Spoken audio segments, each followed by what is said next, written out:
Bago po tayo magsimula, ako po muna ay mananalangin. Ama naming Yahweh, Diyos na makapangyarihan sa lahat, aming Ama, maraming salamat po sa umagang ipinagkaloob mo sa amin. Ngayon ay narito kami sa iyong tahanan upang makapakinig ng inyong salita. Ama, buksan niyo po ang aming mga puso, ang aming mga isipan. Bigyan niyo kami ng mga matang nakakakita, tengang nakakarinig at pusong nakakaunawa para maintindihan po namin ang inyong mensahe sa araw na to. At Ama, ipinapanalangin ko po ang aking sarili. Bigyan niyo po ako ng boses. Gamitin niyo po ako upang maipahayag ng maayos ang nais mo iparating sa aming lahat. Maraming salamat, Ama, sa lahat ng ipinagkaloob mo sa amin, lalong-lalo na po sa iyong bugtong na anak upang kami ay iligtas sa aming mga kasalanan. Ama, lubos-lubos po kaming nagpapasalamat sa inyo. Mahal na mahal po namin kayo, Ama, at para sa inyo po ang lahat ng gagawin namin. In the name of Jesus Christ, Amen. Una po sa lahat, tayo ay magdiwang dahil buhay si Yeso Kristo. Ngayong araw na to, ang dapat na i-celebrate natin ay ang kanyang kabuhayan. So, pagkabuhay. Magkaiba ba yung kabuhayan tsaka pagkabuhay? Sorry naman. Sorry. Oo nga, no? Livelihood pala. Sorry. Ang kanyang pagkabuhay. Dapat talaga ini-English ko na lang kayo eh. English kasi yung notes ko. So, ang question ko, napaisip lang ako, kung buhay si Papa ngayon, ang aking ama, ang aking tatay, ano kayang difference? Ano kayang iba sa buhay ko? Siya kaya yung naglalakad paalis na yan, siya kaya yung napangasawa ko, o nag-push through kaya doon sa mga magulang namin kung sinong gusto nilang ipakasal sa amin. Si Papa tsaka si Tito Budoy, may kontrata eh. So, written, nasa yellow pad, may pirma po yung dalawa. Ewan ko na lang. Pero napapaisip lang ako, talagang kung buhay si Papa, panigurado maraming iba. 'Di ba? So ngayon pong si Jesus Christ ay buhay, ano nga ba ang iba sa buhay natin? Meron ba? Ay, si Tita, 'di ba? Um, ngayong alam po natin na buhay si Jesus Christ, dapat yung iba na yon, yung pagkakaiba na yon, ay nakikita sa buhay natin because the tomb is now empty. 'Di ba? Hindi lang natin to inaalala yearly, sana. Hindi lang taon-taon sineselebrate ang resurrection ni Jesus Christ. Sana. Dapat ito ay araw-araw. Kasi araw-araw naman siyang buhay eh. 'Di ba? Araw-araw sana inaalala natin ang fact na Jesus is alive. And that changes everything. Sa 1 Corinthians chapter 15, verse 14. Punta po tayo riyan. Ito po pala ang encouragement ko sa lahat. Kasi sayang yung binili nila na napakagandang Bible sa likod. Kaya hindi po ako naglagay ng scriptures dito sa aking slides. Kasi alam niyo po ang Bible pag bagong bili, ang hirap buklatin, di ba? So buklatin po natin yan, yung mga binili. I encourage everyone na hindi tayo sa cellphone titingin doon sa bagong biling Bible. Kasi sayang, naku, tignan nyo nakabalot pa. Nakabalot pa po sila sa likod.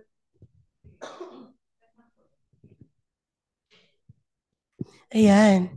Para pagdating ng mga 2 months, medyo lukot-lukot na. Yung nagbubuklat po ng Bible ko sa bahay, si Gami eh. Kaya hindi na mahirap ilipat yung page. Good morning. Sa 1 Corinthians chapter 15, verse 14.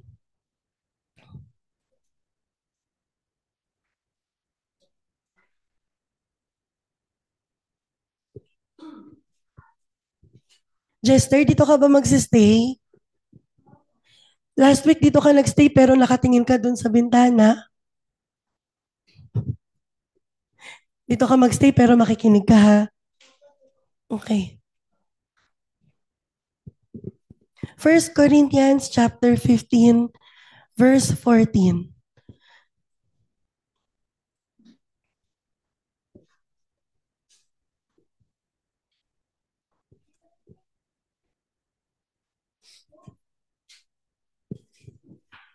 Okay lang po, antayin ko kayo.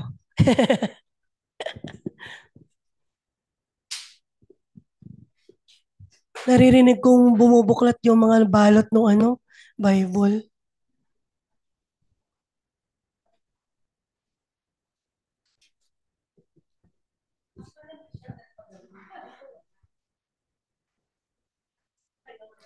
First Corinthians chapter 15 verse 14. Ganun din po sa mga naka-online. Sana yung actual Bible po natin ang ating buklatin. Sayang. Verse 14, and it reads, at kung si Kristo ay hindi muling binuhay, walang kabuluhan ang aming pangangaral at walang katuturan ang inyong pananampalataya. Napakalinaw, di ba? Na kung si Jesus Christ daw ay patay, ay nandun pa rin sa kanyang tomb. Bali, wala pala lahat ng pinangaral ng mga apostol, ng mga disipulo niya. Ngayon po gusto kong pag-usapan muna natin kung ano nga ba ang tiniis ng ating Panginoong Hesukristo. Ikaw yung maglilipat, no? Sige, pwedeng next slide mo. Jesus chose to suffer. He knew what was coming and he still went forward. Alam ni Jesus Christ, di ba, si Pastor Will, binasa niya sa Isaiah chapter 53 kung ano ang mangyayari sa kanya. Last week, si Mama inisa-isa ang mga mangyayari kay Jesus Christ simula sa pagkapasok niya sa Jerusalem. Ngayon, pumunta po tayo sa Lucas chapter 22. Nag-volunteer si Jesus Christ. Dito nga, ang hirap mag-volunteer, magluto eh. Kasi si Mama nga po, kapag pupunta kami dito, sinasabi niya, magluluto ako. Parang gusto niya akong sabihin ako, ikaw kaya magluto? Parang yung mga simpleng bagay, ang hirap na mag-volunteer eh, di ba? Si Jesus Christ, vinolunteer niya yung mismong buhay niya para sa mga taong tulad ko na pasaway. Di ba? So, punta po tayo sa Luke 22. Nandiyan na po kayo. Verse 29. Ay, sorry. Tama. Verse 39. 39 to 44. Ito po yung gabing pumunta si Jesus Christ sa Garden of Gethsemane na pinag-aralan natin kagabi. Doon siya talaga nananalangin. At possible na dahil kung paano, 39 po, kung paano kinakrush yung olives, ay ganun din siya makakrush. Verse 39, Luke chapter 22, 39, lumabas si Jesus at gaya ng kanyang kinagawian, nagpunta siya sa bundok ng mga olibo kasama ang mga alagad. Pagdating doon, sinabi niya sa kanila, manalangin kayo upang hindi kayo madaig ng tukso. Iniwan niya sila at pumunta sa di kalayuan. At doon, lumuhod at nanalangin. Sabi niya, Ama, kung loloobin mo, ilayo mo sa akin ang kopang ito. Ngunit huwag ang kalooban ko ang masunod, kundi ang kalooban mo. Nagpakita sa kanya ang isang anghel mula sa langit at pinalakas ang loob niya. Dala ng matinding hinagpis sa ibang book po, sa Matthew, sa Mark, and sa John, sinabi doon na he felt sorrowful to the point of death. Talagang nanghihina siya kasi alam niya yun na yung start ng lahat ng inaral niya. Hanggang siya ay 32 years old. Alam niya kung paano siya pahihirapan. At talagang kung ikaw nga, kung alam mo kung paano ka mamamatay, gagawin mo lahat ng yun para hindi ka mapunta dun eh, di ba? Alam niyo ba yung fairy tale na Sleeping Beauty? Di ba? Si Princess Aurora, sinabi doon na mamamatay siya pag natusok siya ng karayom. So yung ginawa ng nanay at tatay niya ay pinatanggal lahat ng karayom. At ikaw, kung sabihin sa'yo na mamamatay ka sa taong 2012, syempre gusto ko yung tapos na kasi buhay pa kayo. Sa taong 2012, mamamatay ka, mahuhulog ka sa building. So hindi ka aakyat ng building. Si Jesus Christ, alam niyang ito na yun. Di ba? At yung nararamdaman niya ay sorrow. Ano yung nangyari sa kanya sa verse 44? Dala ng matinding hinagpis, siya ay nanalangin ng lalong taimtim at pumatak sa lupa ang kanyang pawis na parang malalaking patak ng dugo. Ayon po sa original text, ito ay talagang dugo. At ang tawag po sa condition na yan ay hematidrosis. Kung may doktor dyan, i-validate nyo na lang. It is caused by extreme stress. Dahil alam niyo yung mangyayari sa kanya. Pagkatapos po niyang nanalangin ng ganito, binalikan niya yung mga alagad niya na inutusan niyang manalangin. Anong nadatnan niya? Tulog. Di ba? Hindi lang po isang beses nangyari yun. 3 beses. Sabi niya, hindi niyo man lang ako maantay, natutulog ka 1 oras lang. Kasi ito po late night na, probably around midnight. So, syempre, aantokin sila. Di ba? E nung panahon na yun, wala pang TikTok na pampagising sa gabi. So, inaantay nila si Jesus Christ nasa garden, tahimik, malamig. Malamig po nung panahon na yun. At dadat na niyang tulog. Not once, not twice, pero 3 beses tulog ang mga alagad niya. Nung dulo sabi niya, bahala nga kayo. Huwag na kayo matulog kasi alam niyo, dadakpin na ako eh. Kung gusto niyo matulog, kung ako si Jesus Christ, sige matulog kayo para di niyo ako makitang dakpin. Pero nung last, sabi niya, bangon, ito na yung oras na dadating na yung magkakanulo sa akin. Sabi niya, ngayon po, itong mga panahon na to, alam niyo ba kung bakit gabi siya inaresto? Sa dami ng oras na pwede siyang arestuhin, bakit gabi? Nakasulat po yun sa previous chapters. Pero ito, dahil nagdiriwang po sila ng pista, ayaw po ng mga Jewish leaders, dahil si Jesus Christ ay sikat. Di ba? Hindi lang po nung panahon nila hanggang ngayon sikat si Jesus Christ. Kahit hindi naniniwala kay Jesus Christ, kilala si Jesus Christ. Kahit nung panahon nila. So, dahil sikat si Jesus Christ, di ba every time na may pupuntahan siya, dinudumog siya ng tao at magpapagaling sa kanya, magpapaminister sa kanya. Kaya po nagdesisyon yung mga leaders na gabi siya arestuhin para walang tao. At yun din po ay nagsisimbolize ng lightness and darkness. Di ba sa gabi daw nangyayari ang lahat ng kasamaan. So, nung time po na yun, inaresto na si Jesus Christ, hinalikan siya ni Judas, at sinabi niya, anong tinawag sa kanya ni Judas? Master. Di ba? Tapos, magkano nga kagabi yung natutunan natin? 30 pieces of silver, magkano? 20,000 pesos. Yun yung binayad kay Judas para ipagkanulo siya. 20,000 pesos. Di ba? Pagkatapos po siyang arestuhin, ang ginawa ni Jesus Christ, sinabi doon kasi na para matupad ang prophecy, wag niyo na, ano yung kasama niyo? Bakit may dala pa yung espada? Sino bang arestuhin niyo? Eh, kilala niyo naman ako eh. Nangangaral ako sa lahat ng simbahan. Di ba? So parang point is, hindi nyo na kailangan yan, sasama ko sa inyo. Pakawalan niyo yung mga alagad ko. Kasi fulfillment po yun ng prophecy. Dapat mag-isa siya, wala siyang alagad. So yung mga kasama niya, umalis. Mag-isa siyang kinuha. Una, dinala siya kay Anas, dating high priest. Um, Tapos tinanong ng high priest ang mga tinuturo niya. Alam ng high priest na tama ang tinuturo niya, so walang charges. Dinala siya ngayon kay Caiaphas at sa Sanhedrin. Nung time po na to, panigurado dahil nga midnight, hindi kompleto yung Sanhedrin. Gumawa lang sila ng quorum. Quorum yung tawag po doon. Yung list number of people na dapat nandun para mabigyan siya ng charges. May mga false witnesses na dinala. Eh, hindi nagtutugma yung mga false witnesses. So, hindi rin naging, yung sinasabi nito, iba sa sinasabi nito, hindi naging credible yung mga witnesses nila. So, wala silang magawa. Tinanong siya nung Caiaphas, ikaw ba ang anak ng Diyos? Ikaw ba ang ah, Messiah? Sinabi niya, tama ang sinabi mo. At inaccuse siya ng blasphemy. Di ba? Nagpunit ng damit itong si Caiaphas na pinagbabawal nung panahon nun. And ginawa nun, binblindfold siya, tapos sinapak siya or pinalo siya, hinagupit siya, at sinabi pa na, sige nga kung ikaw ang Kristo, sino sa amin ang humampas sa'yo? Di ba? Tapos, after nun, 6 po kasi yung naging trial niya 3 sa Jew, 3 sa Roman. After sa Sanhedrin, dinala siya kay Pilate. Si Pilate, alam natin, wala siyang makitang hindi niya makitang guilty si Jesus Christ. He was innocent. So, pinadala niya kay Herod Antipas. Ayan. Si Herod, humingi siya ng mga signs. Sige nga, kung ikaw ang Messiah, pakitaan mo ko nito. Tapos ang dami niyang tinanong.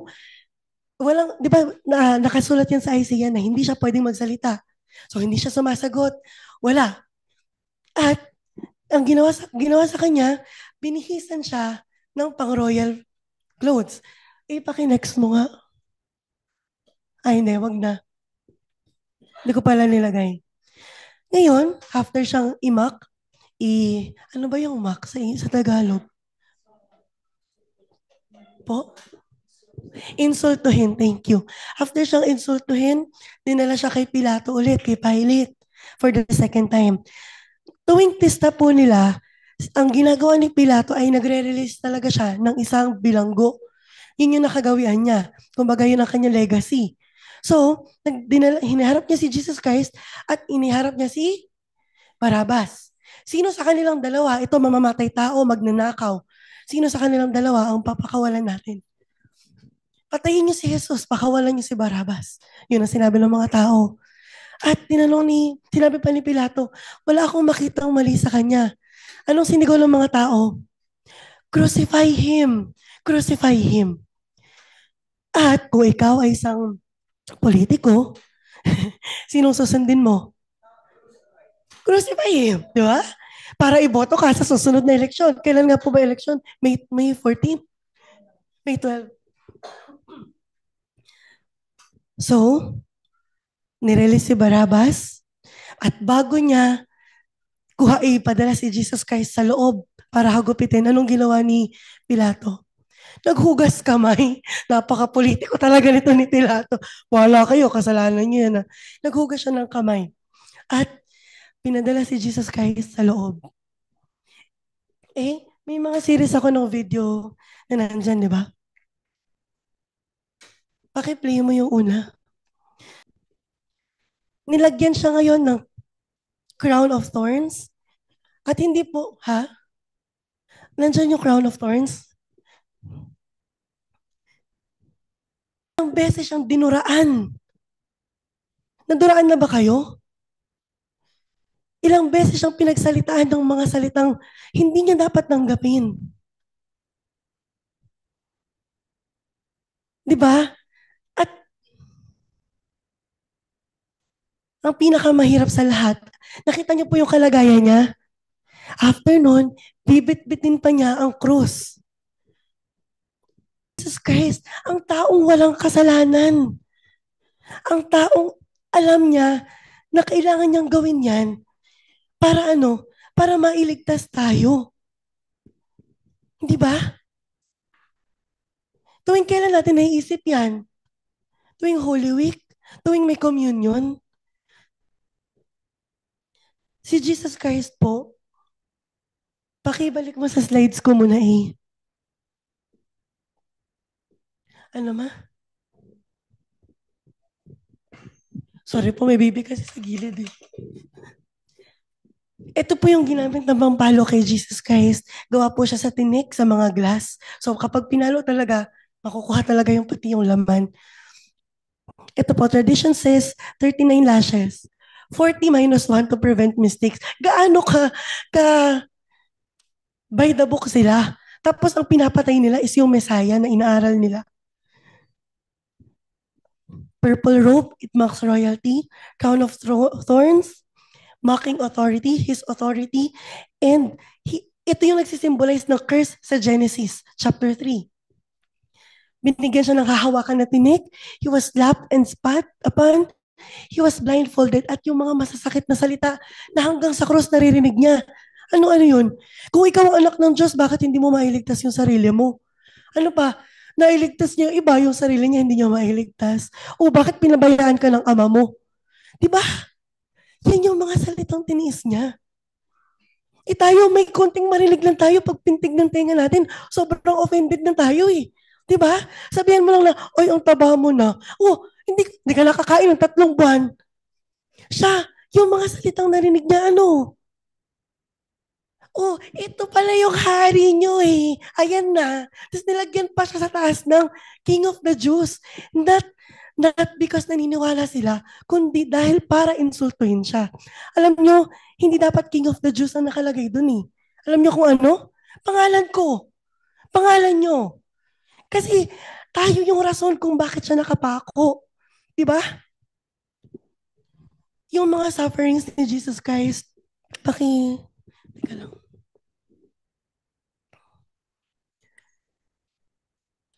Hindi lang po siya nag-suffer physically. Nakita natin kung paano siya nag-suffer physically. Pero ang mga suffering din na dinanas niya, wala, ba't nawala?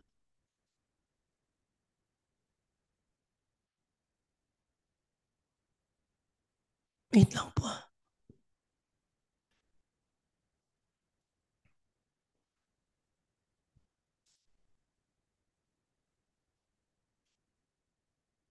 Wala. Eh, alam mo, na-delete yung Notion notes. Nababalik ba yun? Sorry, wait lang po. Ay, hindi, version history.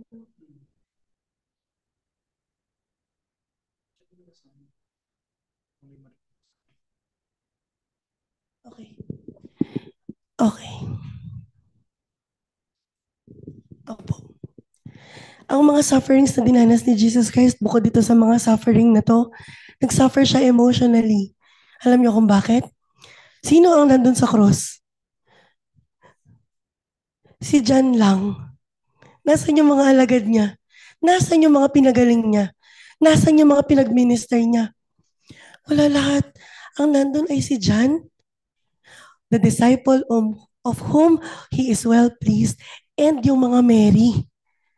Isipin mo kung ikaw ay nasa panahon ng yung weakest mo, saan ka kukuha ng lakas? Sa mga family mo, sa mga taong mahal mo sa buhay, di ba? Pero wala sila.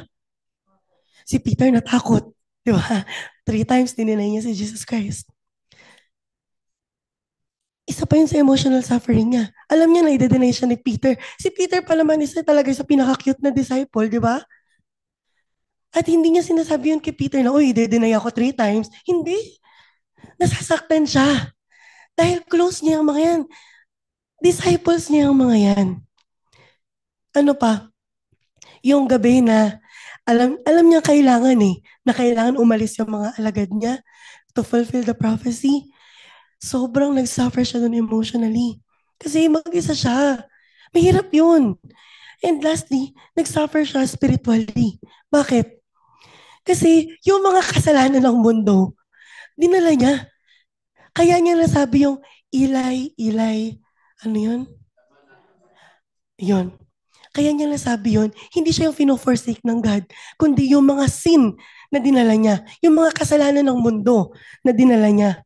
Naramdaman niya kung paano siya i-forsake ng kanyang ama dahil sa kasalanan natin.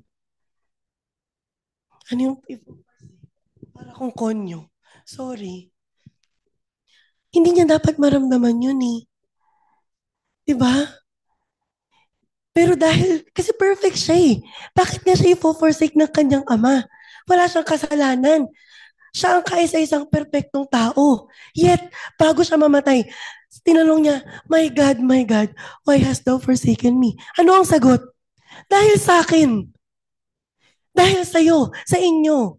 Kaya siya finorsake ng kanyang ama dahil sa atin. Hindi ba tayo nasasaktan doon? Di ba?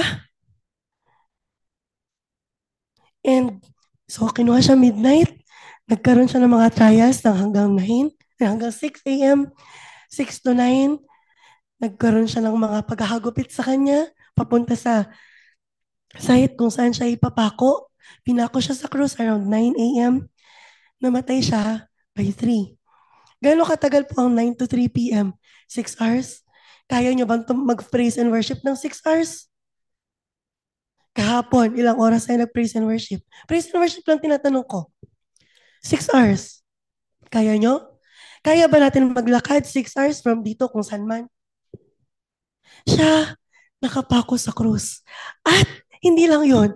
Doon niya naririnig yung mga dumadaan ng mga sundalo na, saan yung ama mo? Bakit nandyan ka ngayon? Nakasulat sa Bible, ang Messiah, hindi pa babayaan ng Diyos. Bakit pinabayaan ka niya? Yun yung naririnig niya doon sa 6 hours na nakapako siya sa krus. At alam niyo, mayroon pa po nagbigay sa kanya ng wine. Yung wine na yun, hinaluan pa ng poison. So, hindi niya maiinom. Sundalo po yun.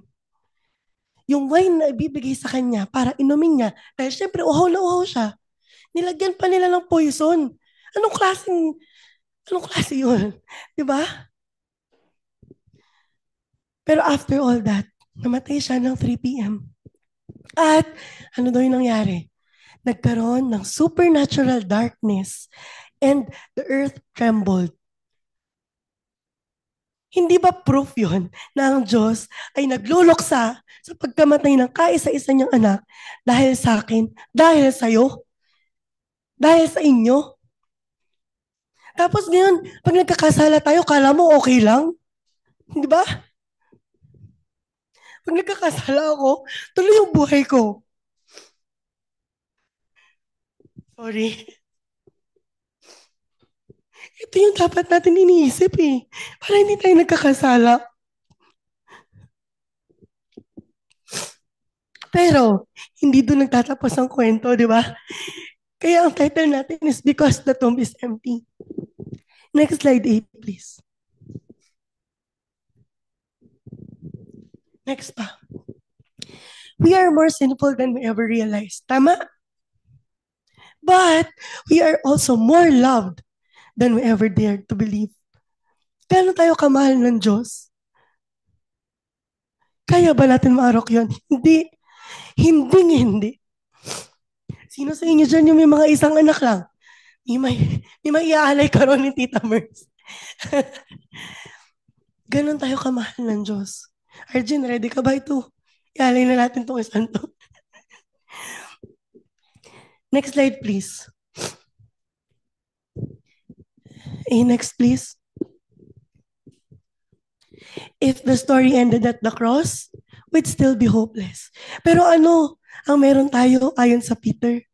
Living hope dahil buhay si Jesus Christ. The story did not end there. Ngayong alam natin yan, hindi tayo mananatili dyan sa pagkakalugmok. Alam niyo, nung nabuhay si Jesus Christ, unexpected yun eh. Kasi di ba pupunta po ang sila Mary para mag-anoint nga ng oil. Hindi nila in-expect na mabubuhay si Jesus Christ. Kasi that time, mystery to. Hindi nila naintindihan lahat ng sinasabi ni Jesus Christ. Nung pagdating doon, tsaka palang na-reveal yung misteryo ng Diyos na na-fulfill na sa wakas ang plan to save humanity, ang redemption. Yun na yun. Doon lang nila naintindihan yun. Dumating ang turning point sorry.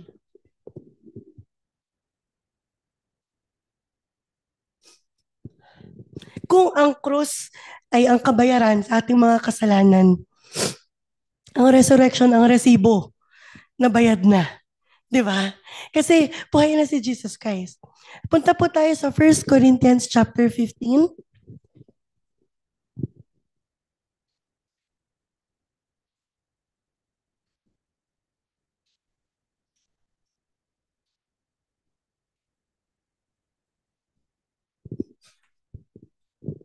First Corinthians 15 verse 12. Ngayon, kung ipinapangaral namin si Kristo ay muling nabuhay, bakit sinasabi ng ilan sa inyo na hindi bubuhayin muli ang mga patay? Kung totoo yan, lilitaw na hindi muling binuhay si Kristo. Ang linaw, no? At kung si Kristo ay hindi muling binuhay, walang kabuluhan ang aming pangangaral at walang katuturan ng inyong pananampalataya. Kung ganon, lilitaw na kami mga sinungaling na saksi ng Diyos dahil pinutotohanan namin na muling binuhay ng Diyos si Kristo, ngunit hindi naman pala kung talagang walang muling pagkabuhay ng mga patay. Alam niyo po, recorded sa mga Gospels na, di ba, may mga bumalik doon sa tomb at wala na nga si Jesus Christ. Sinabi ngayon ng mga sundalo na, ang sabihin niyo na lang, ninakaw ng mga apostol ang katawan ni Jesus Christ, tapos kami nang bahala sa inyo. May, ano yun parang babayaran na lang namin kayo. Alam niyo ba na sa hanggang ngayon, may mga naniniwala po na ganun pa rin, na hindi buhay si Jesus Christ at ninakaw lang ng mga disciples ng kanyang katawan. Nakakatawa, no? Verse 16. Yes, tita.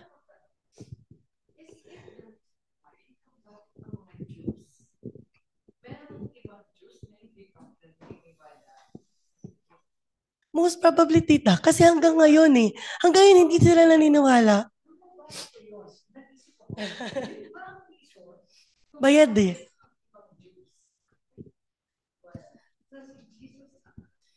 Yes, tita. Nakasulat. Napakalinaw. Di ba?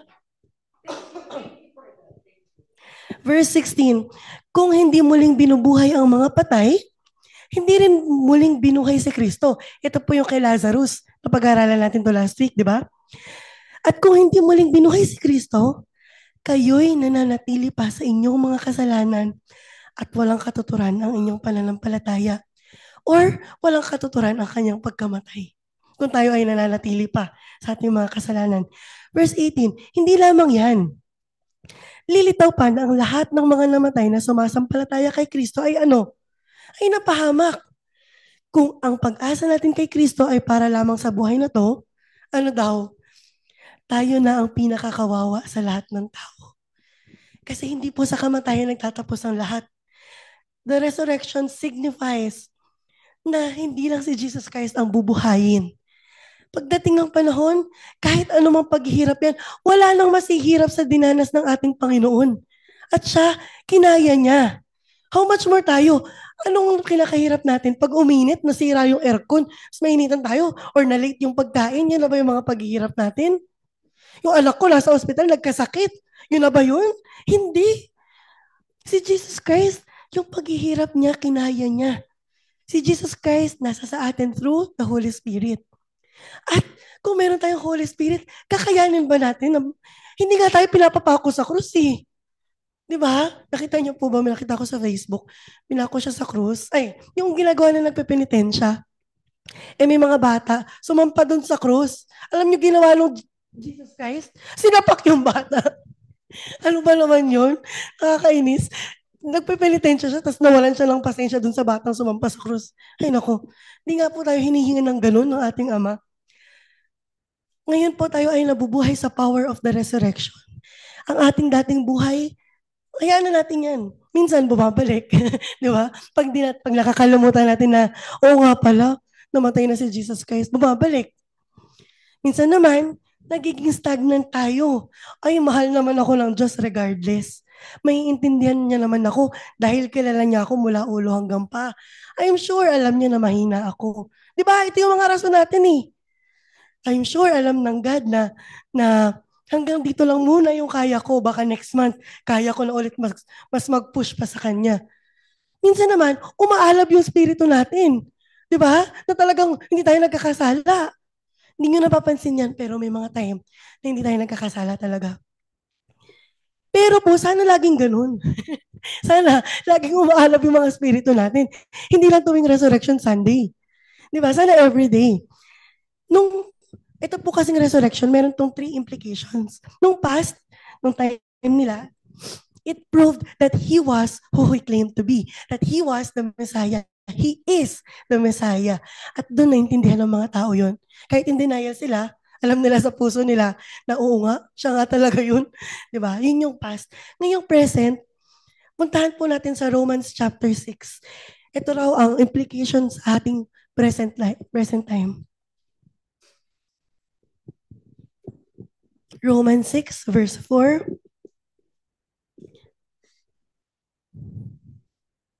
Di ba po, ang hirap buklatin ng bagong Bible, no? Kasi kung di pa natin binuklat yan, next year, ganyan pa rin yan.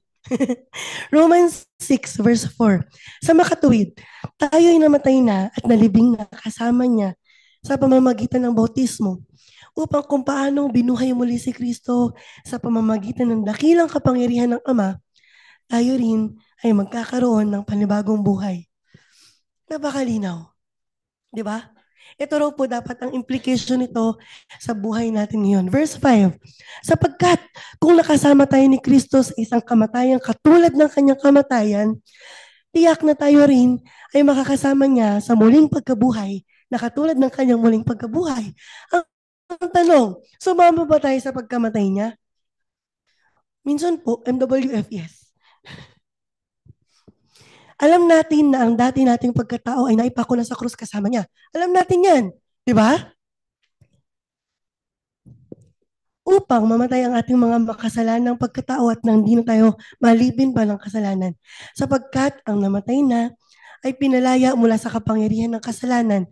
Kung tayo ay namatay ng kasama ni Kristo, naniniwala tayong mabubuhay rin tayo kasama niya. Alam natin si Kristo na muling binuhay ay hindi na muling mamamatay. Wala nang kapangyarihan sa Kanya ang kamatayan. Gusto natin to. Nang siya'y namatay, namatay siya ng minsanan para sa lahat ng panahon dahil sa kasalanan. At ang buhay niya ngayon ay para sa Diyos. Kaya dapat din ninyong ituring ang inyong sarili bilang patay na sa kasalanan, ngunit buhay para sa Diyos. Sapagkat kayo ay nakipag-isa na kay Kristo. Talaga ba? Yun ang tanong natin lagi. Ngayon dahil po siya ay buhay, pwede na rin tayong bumangon sa ating pagkakalugmok, sa ating mga kalungkutan, sa ating mga kasalanan, sa ating kawalan ng pag-asa. Dahil ang ating pag-asa ay buhay. At yan ang future ng resurrection. A resurrection is coming. Yun po ang ating inaantay. So ano ngayon? Ayun na pala. Ano ngayon? Paano na natin ibubuhay ang ating bagong pagkatao? Ano ngayon na empty na yung tomb? Ano na? Next slide, please. Galatians chapter 2, verse 20. Nasa slides nyo. Kaya, hindi na ako nabubuhay ngayon, kaya hindi na ako ang nabubuhay ngayon, kundi si Kristo na ang nabubuhay sa akin. At ang buhay ko ngayon sa katawan ay ikinakabuhay ko sa pamamagitan ng pananampalataya sa anak ng Diyos na nagmahal sa akin at naghandog ng kanyang sarili para sa akin. We are no longer slaves to sin. We are no longer condemned. We are free to live in grace, truth, and the newness of life. We should live like He's alive. Kailangan natin mabuhay na parang siya ay buhay dahil siya ay buhay talaga. Dahil kung tayo po ay, alam niyo kung paano natin ma-differentiate yan? Kung si Jesus Christ ay patay, tayo ay hopeless, tayo ay laging anxious. So kung tayo ay anxious, hindi tayo nabubuhay ng parang buhay si Jesus Christ. Gets nyo? Kasi kung alam natin na buhay si Jesus Christ, dapat tayo ay full of hope. And we have that unshakable peace. So every time na tayo ay nagkakaroon ng anxiety, which hindi maiiwasan, tayo ay nabubuhay ng parang patay si Jesus Christ. So it's time to renew our minds. At mabuhay tayo na nabubuhay si Jesus Christ. Kung tayo ay nabubuhay na parang patay si Jesus Christ, lagi tayong nagsastrive to earn love and acceptance. Kanino? Ewan ko sa inyo. Sa mga taong nakapaligid sa atin, sa mga taong feeling natin, hindi na tayo mahal. Kung si Jesus Christ ay patay, mararamdaman natin yan. Kaso siya ay buhay eh. At ramdam natin ang pagmamahal niya at ng kanyang ama. So kung tayo, feeling natin, kinukulang tayo sa pag-ibig, gumising ka dahil buhay si Jesus Christ. Kung tayo ay nabubuhay ng may takot at fear of natatakot tayo sa kamatayan, lalo sa kamatayan, nabubuhay tayo ng parang si Jesus ay patay. Ang gagawin natin? Gumising ka. Buhay si Jesus Christ.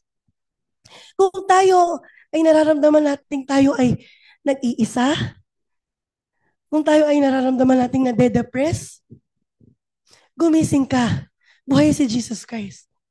Kung nararamdaman natin na nakadepende tayo sa ating mga sarili, dahil ang dami nating achievements. Di ba? Si Tita Bing po ba ang pinakamatanda dito? Dahil si Tita Bing ay napakaraming achievements, gumising ka, tita. Wala kang na-achieve. Sorry to say. Si Jesus Christ lang ang naka-achieve ng lahat ng yan. Kung nararamdaman natin na kaya natin ayusin ang buhay natin sa ating sarili, gumising ka. Inayos na ni Jesus Christ yan. Wala kang magagawa sa sarili mo.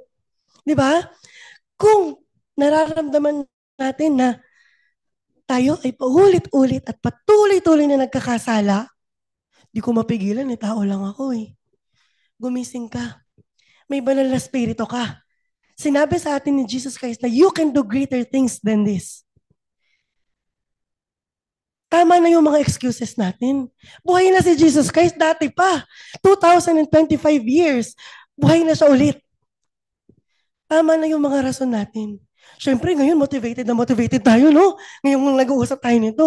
Bukas kaya, pagkaharap na natin ang ating mga boss, after a long week of vacation, bukas kaya kapag ka mag-start na ng OJT, ganito pa rin yung nararamdaman natin?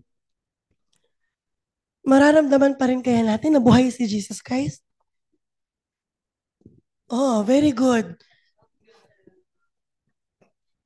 Ngayon po, ang encouragement ko sa ating lahat, dahil buhay si Jesus Christ, baguhin natin ang pamamaraan kung paano tayo nagsasalita, nagsaserve at nagmamahal.